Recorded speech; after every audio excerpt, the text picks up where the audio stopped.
अस्सलाम वालेकुम। Recce centre Karachi में खुशामदीद। मेरा नाम आमिर है और मैं क्लिनिकल साइकोथेरापिस्ट हूँ। आज का टॉपिक पर्सनैलिटी डिसऑर्डर के हवाले से इसकी आज जो टाइप का हम बयान करेंगे, क्लस्टर बी की थर्ड टाइप है नार्सिसिस्टिक पर्सनैलिटी डिसऑर्डर। अब नार्सिसिस्टिक पर्सनैलिटी डिसऑर्डर किस किस्म के लोग होते हैं, आइए इसको ज़रा जानते हैं। ये इस तरह के लोग यानी कि अपने आप को बहुत अजीम और शान समझना, बहुत हमदर्दी, बहुत तारीफ और अपने आप को आला पाई का मालिक समझना, जैसे कि हर चीज़ इनके पास है।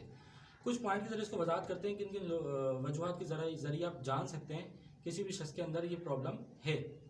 सबसे पहले ये अपने आप को बहुत बड़ी शख्सियत के मालिक समझ रहे होते हैं, बहुत ऊंचा, बहुत बड़ा, इनके मुकाबले यानी कि दूसरा कोई है ही नहीं। इसके अलावा इनके अंदर ये रवैया होता है कि जैसे कि बस मेरी ही तारीफ करते जाओ। आप तारीफ करते हुए थक जाएंगे लेकिन तारीफ सुनते हुए ये नहीं थकेंगे।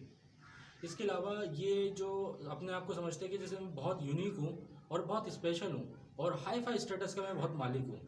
सेकंड पॉइंट है कि ये इनके अंदर ये गुमान रहता है कि जैसे कि दूसरे लोग मुझसे जलते हैं और हर जगह मेरे ताल्लुकात है, हर जगह मेरी तारीफ है और हर कोई मुझे जानता है।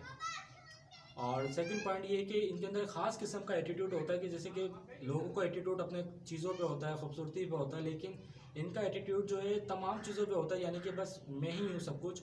इसके अलावा ये मुख्तलिफ जगहों पे जब जाते हैं कोई इवेंट प्रोग्राम वगैरह पे, तो वहाँ पे ये सोचते हैं कि सबसे अव्वल और सबसे बड़ी तारीफ के लायक मैं ही शख्स बैठा हुआ हूँ यहाँ पे, और अपना कोई बड़ा महान समझ रहे होते हैं हर चीज़ों में।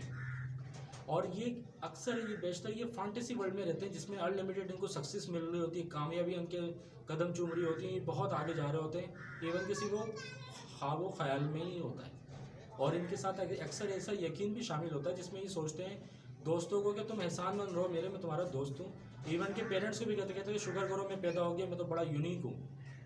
और लास्ट पॉइंट ये है कि इनके अंदर ऐसा बिहेव इस्तेमाल होता है कि मिसाल के तौर पे ये किसी की चीज़ ऐसे इस्तेमाल करते हैं जैसे आपने इनके लिए लेके रखी हो, और ये इजाज़त भी तलब नहीं करेंगे, चाहे वो फैमिली में हो या फ्रेंडशिप वगैरह में हो, तो उनकी चीज़ें ऐसे इस्तेमाल करते हैं जैसे आपने इनके लिए ही सब कुछ रखी हो, और तारीफ़ के बड़े लायक होते हैं, बस इनकी तारीफ़ करते चले जाओ। अब इसमें क्या रिस्क फैक्टर होता है, इसकी वजह से ऐसे लोगों में इस तरह की पर्सनैलिटी होती है। इसको 20 साल की उम्र के बाद अगर किसी शख्स में इस तरह की वजूहत हो तो इसको हम कह सकते हैं नार्सिसिस्टिक पर्सनैलिटी डिसऑर्डर के इश्यूज़ हैं। इसके अलावा ये मेल फीमेल दोनों में अमूमन होती हैं। और इसके रिस्क फैक्टर में ये होता है कि कुछ कल्चर बैकग्राउंड होगा, फैमिली बैकग्राउंड हो गया, इन्वायरमेंट इश्यूज़ होगा, जब फैमिली रिलेशन ज़रा डिस्टर्ब रहता हो, या पेरेंट्स में कोई ऐसे इश्यूज़ रहते हों जिसकी वजह से बच्चों में इस तरह की पर्सनैलिटी डेवलप हो जाती है।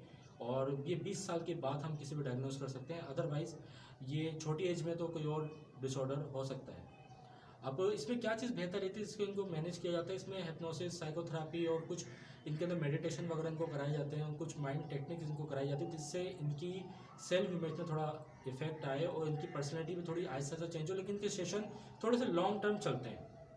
इस हवाले से अगर आपके सराउंडिंग में हो, आप रेकी सेंटर कराची में रब्ता कर सकते हैं जो कि तारी रोड पे है। कल मिलते हैं नए टॉपिक के साथ, अपना ख्याल रखिएगा। Thank you.